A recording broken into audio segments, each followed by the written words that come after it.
Hi, I'm Hollander, and I'm an artist.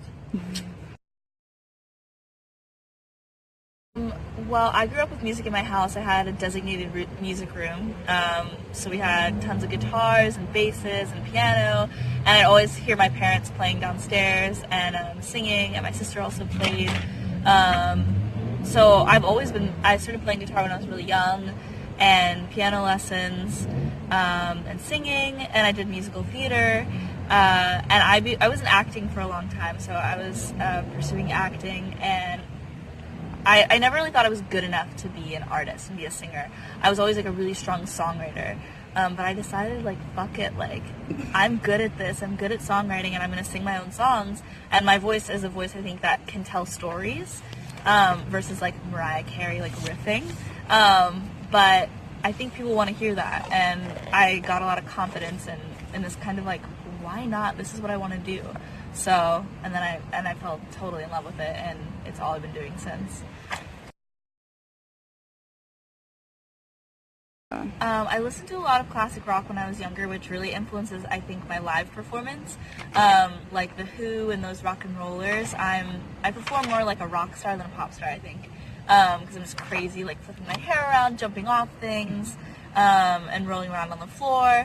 So I think that was a really big influence. And then musically, definitely Lorde and the 1975 and some of these electro-pop female musicians have been a really big influence on me. But I listen to a lot of different types of music, and I think Regina Spektor is somebody who like taught me to songwrite, even though her music's totally different than mine. I think it comes through it. All the influences kind of come through a little bit. I love electro-pop, and I want more of it, and I want more good electro-pop, which is why I want to make it. This is more of what I want to hear, so that's why I make it, and I think there's a lot of really cool artists right now. I'm just getting into Tove Stierke. She's like amazing. Mo, you know, there are tons of really great artists, and I think where I fit is like I think like my lyrics are a little bit more quirky than everything else, than the other electropop artists. So I think lyrically my music stands out in that way in this genre. There might be a video.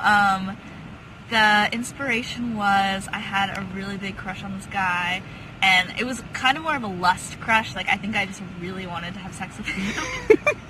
More than like I was like in love with him, and I think he felt the same way, and it was kind of like a skinny love type moment where like there was so much tension and like flirting going on, but nobody was making a move, and that's kind of what the song's about. So like in the chorus I say, highs are fading fast, fingers to tapping, play my body like a kick drum. So it's kind of like jonesing, like I really want you, like I'm not doing anything about it. And then hands stay in your lap, but fingers tapping. So like you don't touch me, but your hands are in your lap, but you're like, I want you. And so that's what the song's about. I think also for me, it's the first song I really feel sexy, and I think it's really empowering for people to feel like they have, I like to write from a perspective where the woman has the power in the situation, and so I'm like, yo, come to me, you know? So I find the song actually really empowering also, and like sexual, and I want people to do whatever makes them feel empowered, and if that's feeling sexual, then they should do that, you know? Yeah. Not easy. It is not easy being a woman at all. And it's something that I'm working on every day, and I'm trying to define every day, you know, what it really means to be a woman. I think we're all kind of figuring it out and dealing with things as they come. I'm also a DJ, so that's a very male-dominated field as well, and people are confused when I show up as the DJ, and they're like, where's the DJ? And I'm like, right here, sitting with all of my gear, like, you don't see me. But I think there's a lot of positive things going on, and a lot of women stepping into spaces and speaking up, and I think it's an exciting time for women, for sure. Yeah.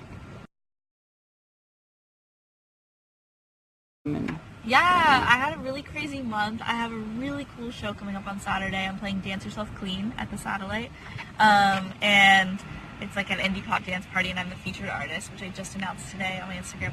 I've been holding it back for months. I'm so excited about it. And that's like my release party for Kick Drum. I'm also opening for Rainsford at St. Rock, which is really cool. That's going to be a really fun show with the 131ers. And I have like some songs that I'm like looking to release. Like I have so many songs that I want to release. So I think that's kind of the next thing, is like getting some more music out there that's in line with Kick Drum.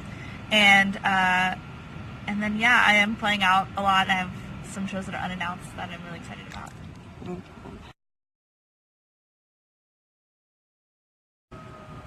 In music, Disco Shrine, who's basically like my big sister in music. She was one of the first people I met in the music scene. She told me to meet everybody, always, and like you never know who anybody's gonna be, and to give everybody your time and value them. And I thought that was incredible, and it's kind of got me where I am, you know, like really just like paying attention to people and giving them the time of day. And when they do that to you, you know, and I think you can learn so much from other people and hearing other people's stories. So that was a piece of advice that has stuck with me to this day.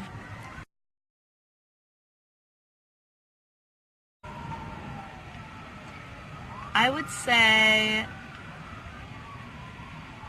also to like be where you're at and keep making music and keep like focus on the art. You know, people get really caught up in the Spotify numbers and the Instagram numbers and you know, who's hanging out with the cool people, but really like it's about the music at the end of the day. And so if you just keep making good art, people are going to start to notice.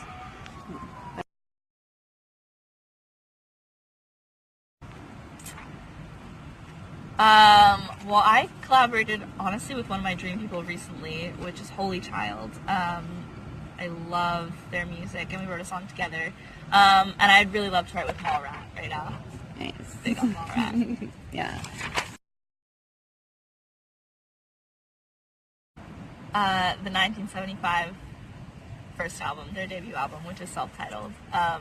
That band was the first band that I really felt like was my band. That wasn't my parents. And there's a big range of songs on there. If I got like tired of having upbeat music, there's some slow songs. It's like a great feel-good album.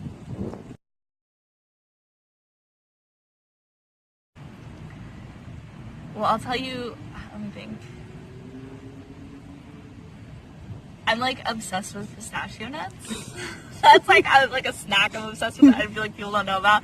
Although, I'm obsessed with pistachio nuts. I love cats and dogs. I love animals. What else? Oh, I went bungee jumping recently. How was that? So cool, so fun. What else? San Francisco is one of my favorite cities in the world. I like love it there. I kind of want to live there a little bit. I love to travel.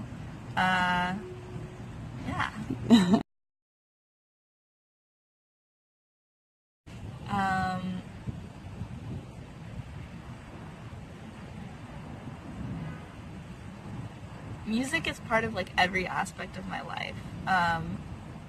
And it's always there for me at 2 a.m. when I'm crying over a breakup, or like when I'm happy that something great just happened and I'm like riding in the car, or like I'm feeling a little bit off and I like put on my headphones, my favorite song, or when I feel like I need a good cry, and I put on a song that I know makes me cry. It's really kind of like a thread for me throughout my life, every day. And yeah, it's like my best friend. Music's like my best friend, you know? And it's a way for me to communicate with other people.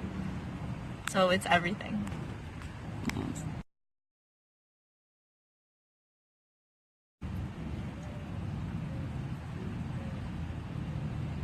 I would just say, like, just continue to do what you want and, like, live your life to the fullest, because it's so short and it's so cheesy, but, like, I dyed my hair pink and like my whole like life changed. It really did. Like, it gave me so much confidence, and like I want to dress like this, and now I have to be the girl with pink hair, you know what I mean? So, and that's something that I wanted to do, and the other people were holding me back from, and I'm really happy I did that for myself. So just keep doing you, and do what you want to do. That's awesome.